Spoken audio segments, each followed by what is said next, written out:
Hai adik-adik, kali ini kita akan bahas materi geografi kelas 10 yaitu tentang pengetahuan dasar geografi, terutama untuk sub pokok bahasan atau subbab tentang konsep geografi. Nah, konsep geografi sendiri itu dibagi menjadi 10. Nah, jadi ada lumayan banyak nih konsep geografi. Nah, kita harus tahu perbedaan antar konsepnya itu seperti apa. Yang pertama, itu ada yang disebut dengan konsep lokasi. Nah, lokasi ini berhubungan dengan letak suatu tempat. Lokasi sendiri dibagi lagi menjadi dua. Yang pertama ada disebut dengan lokasi absolut. Nah, lokasi absolut ini apa?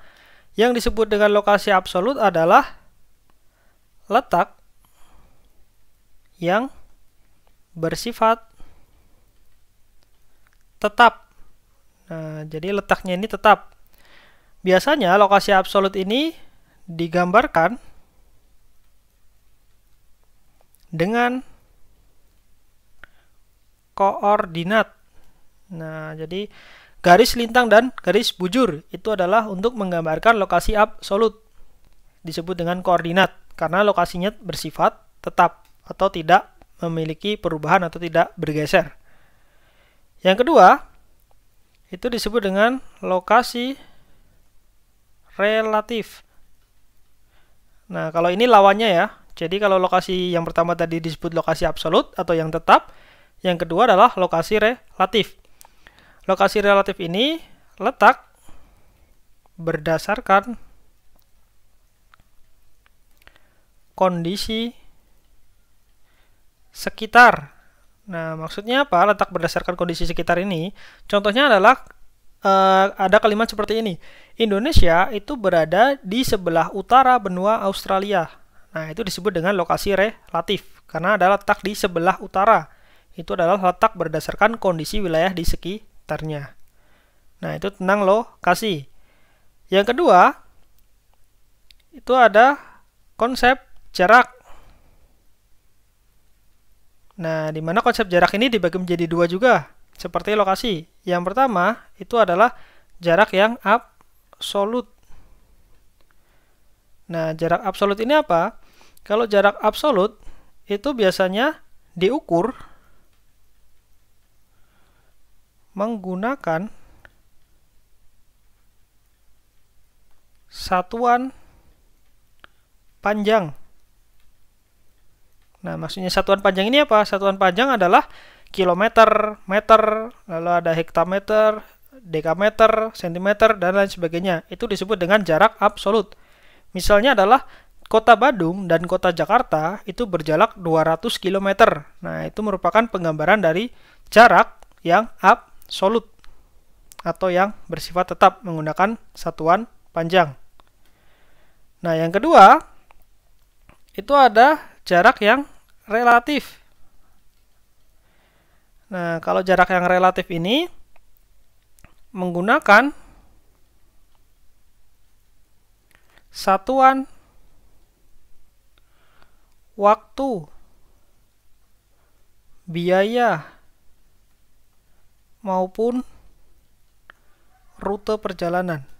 Nah, jadi misal tadi jarak kota Jakarta dan kota Bandung itu bisa ditempuh dalam waktu 3 jam. Berarti ada satuan waktu di situ. Itu merupakan penerapan dari konsep jarak relatif.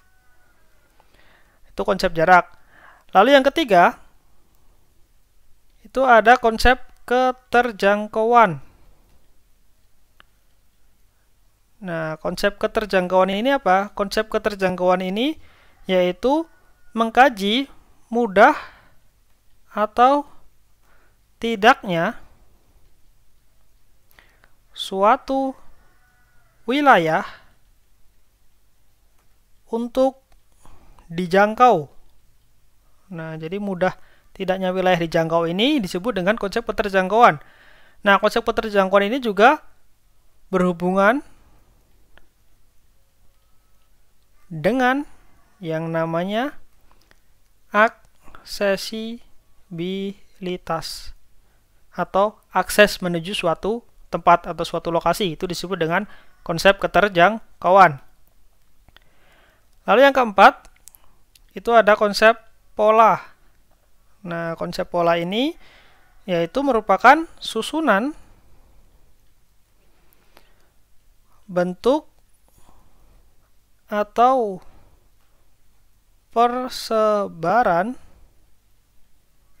fenomena di permukaan bumi. Nah, jadi susunan suatu bentuk atau persebaran suatu fenomena di permukaan bumi itu disebut dengan konsep pola.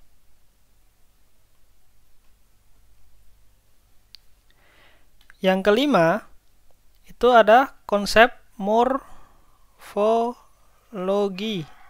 Nah, konsep morfologi ini apa? Konsep morfologi ini berkaitan dengan bentuk permukaan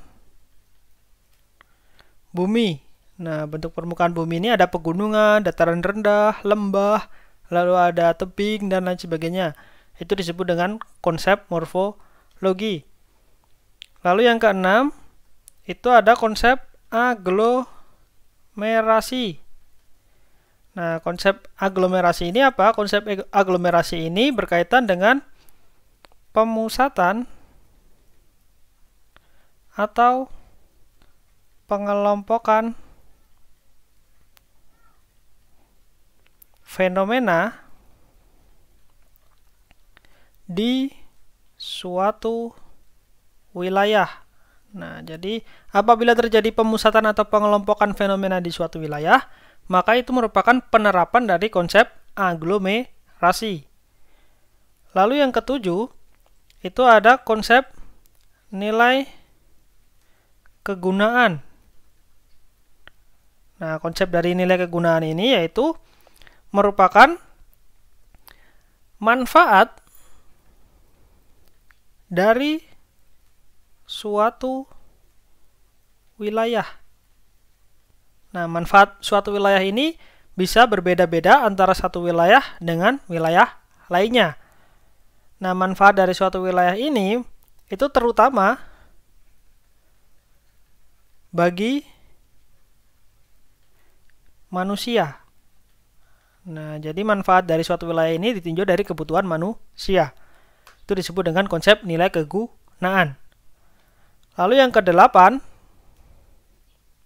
itu ada konsep interaksi dan interdependensi.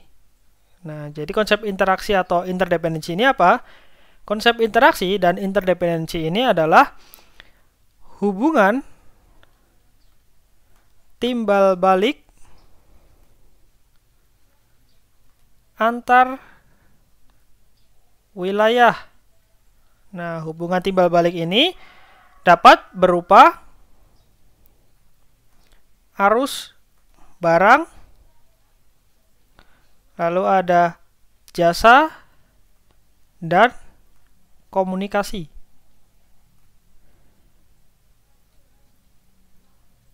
Nah, jadi interaksi atau interdependensi ini titik pokoknya atau poin pokoknya adalah hubungan timbal balik antar wilayah. Nah, bentuk hubungan timbal baliknya ini bisa berupa arus barang atau pertukaran barang, pertukaran jasa, maupun komunikasi dua arah. Itu disebut dengan konsep interaksi dan interdependensi. Nah, lalu yang kesembilan, itu ada konsep diferensiasi area. Nah, ini sudah jelas, konsep diferensiasi area adalah lawan dari nilai kegunaan tadi. Kalau nilai kegunaan kan manfaatnya. Sedangkan diferensiasi area ini yaitu perbedaan antar wilayah. Nah, perbedaan antar wilayah ini bisa berbeda antara satu wilayah dengan wilayah lain. Nah, diferensiasi area ini akan menimbulkan atau membentuk ciri khas suatu wilayah. Antara satu wilayah bisa berbeda dengan wilayah lainnya. Itu konsep diferensiasi area. Yang terakhir, yang ke-10, itu ada konsep keterkaitan keruangan. Nah, konsep keterkaitan keruangan ini apa? Konsep keterkaitan keruangan itu adalah menggambarkan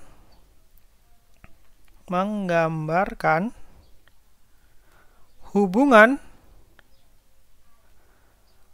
antar fenomena pada